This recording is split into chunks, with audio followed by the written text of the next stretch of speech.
Hi, I'm Chef Gail Sokol, and welcome to my kitchen. Today I'm making knotted challah rolls. They are a delicious yeast bread, and I can't wait to get started. So I have some flour, 5 cups of all-purpose flour that I'm whisking with 1/3 cup of granulated sugar, because I like my challah rolls just a little sweet, not too sweet. 2 teaspoons of salt, and I'm going to be putting in 2½ teaspoons of instant active yeast. That's yeast that you can put in right with the flour. I have a great video about yeast if you want to watch that on my YouTube channel. All right, so you're going to whisk these together. And once they're whisked together, you're going to put it on the base of your electric mixer. And at this point, I'm going to put the paddle attachment on. And I have some liquid ingredients that I want to go in here. So I have 2 whole eggs, and I have 1 egg yolk. So this is a rich dough. Challah is a rich dough, which means it has a little oil or fat, and it's got eggs. And then I have 110-degree water, and I want to put in 1 cup and 2 tablespoons.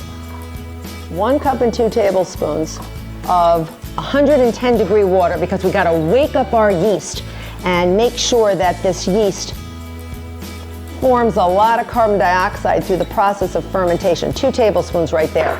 I'm going to put it into my eggs, and I'm just going to break up my yolks. Doesn't have to be mixed perfectly. Okay, and there we have it. I'm going to get rid of that.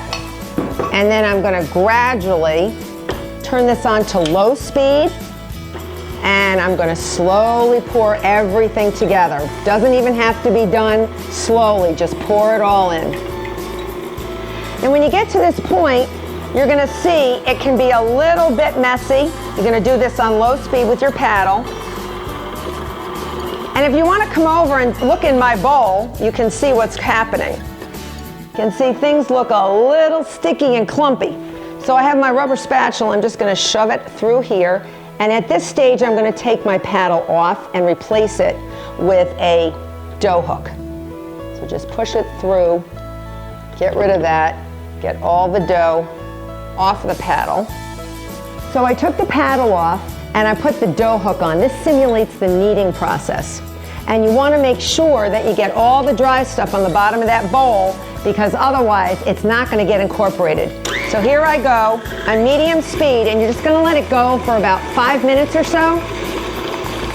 And once it kneads it, I'm still going to touch it with my hands and knead it a little more on my work surface. All right, so I removed my dough hook, and now I want to knead a little bit by hand, because I like to feel my dough, and you should too. So I'm taking my dough out and putting it on a work surface. And I don't use flour unless I need to. I have it, but I may not need it. So I'm going to lift it up, and I have my bench scraper or my dough cutter, and this is a great tool to have. And I'm just going to knead my dough a little bit. I like to sort of flip it over on itself. And this is a really nice dough. A little bit sticky, but really, really feels soft and silky and supple and elastic. Just to knead it a little bit. And fermentation has already started, but we're going to now give it a rest, and we're going to allow it to rise until it's doubled in size. So I've got a giant bowl, all right, and I'm spraying it with Pam, because I love Pam. You really don't want it to stick. You can also use a little oil, and I'm making sure that it's evenly distributed around the bowl. And you're going to take your beautiful dough and you're going to put it in, and then you're going to flip the dough over so the grease side is up. See, if the grease side is up, it won't form a skin on the top. And then I'm going to take some plastic wrap and I'm going to cover it. And I'm going to give it a little rest, and we're going to allow fermentation to really occur. So I'm going to now put this in a nice warm spot like a closet, and I'm going to not come back for about an hour until it's doubled in size. Make sure your bowl's big enough. See you in a little bit. So my dough has taken about an hour to rise and double in size, and it's almost to the top.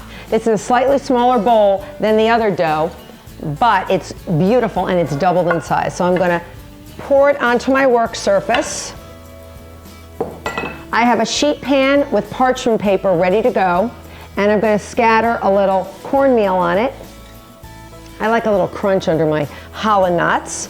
And I'm going to take this dough and I'm going to cut it in half, and you're just going to eyeball it. Cut straight down, you don't want to rip the gluten. And then I'm going to cut each half in quarters. And now each quarter, I'm going to sort of roll into a log, and I'm going to cut it into thirds. So I'm going to end up with 12 rolls, or 12 blobs at this point.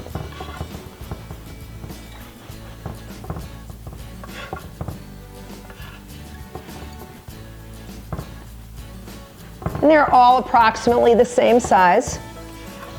And now the fun. Now we're going to start rolling and shaping our knots. So get your 11 of your little blobs out of the way, and with one hand start rolling into a log. And you want to make an 8 to 9 inch log. Now involve your other hand and splay your hands out and just roll it so it's like a nice log or snake, and then just give it a nice little roll like that, and there you have it. There's your little knot right there. And we're going to put our knots, it's super easy, right onto our cornmeal, right there.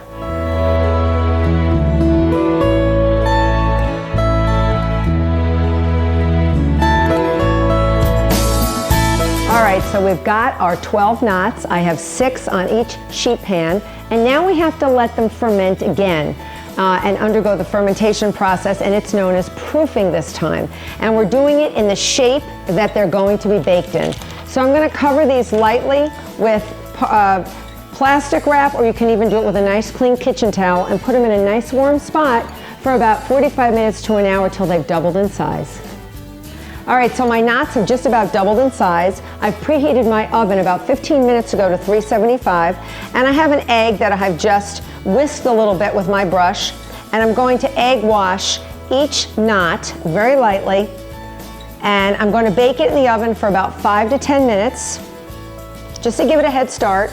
And then I'm going to take it out of the oven, egg wash it again, and sprinkle it with some black sesame seeds and some regular sesame seeds, some toasted sesame seeds, to give it a nice black and white look, and put it back in the oven for about 10 to 15 more minutes until they're golden brown. Yum. So my rolls are cooled and they're ready to be put in my basket. And they look gorgeous. Look at them. Some with sesame seeds that are the toasted sesame seeds, and some black sesame seeds, and some both. I think they look gorgeous, great as dinner rolls or sandwich rolls. And for a neat variation on this knotted challah roll recipe, I have a great starburst variation. Go to my YouTube channel. It's amazing. Well, until next time, this is Chef Gail Sokol. Subscribe to my channel and you'll see plenty more wonderful recipes. Take care.